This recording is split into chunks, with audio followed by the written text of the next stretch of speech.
ठाकरेंनी आज केंद्र सरकारसह राज्य सरकारवर जोरदार टीका केली आहे। मोदी त्यांच्या कंत्राटदार मित्रांचे खिसे भरण्यासाठी महाराष्ट्रात येतात अशी जहरी टीका ठाकरेंनी केली। तर गद्दारांना रोजगार मिळणार नाही असा थेट इशारा ठाकरेंनी शिंदे गटाला दिलेला आहे।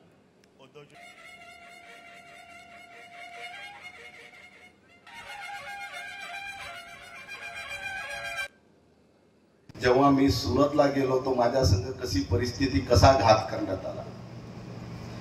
ज्यावेळेस पक्षांतर झालं त्यावेळेस महाराष्ट्रात गद्दारी झाली।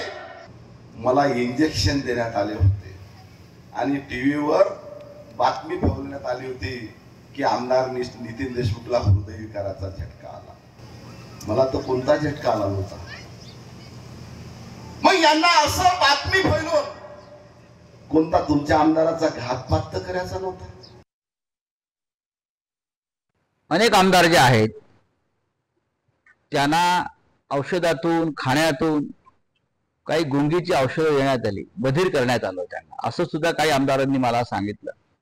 नितीन देशमुख यांना जो मारण्याचा प्रयत्न झाला ते इस्पितळातून पळून आलेले आहेत, हे मला माहित नसेल तर सांगतो।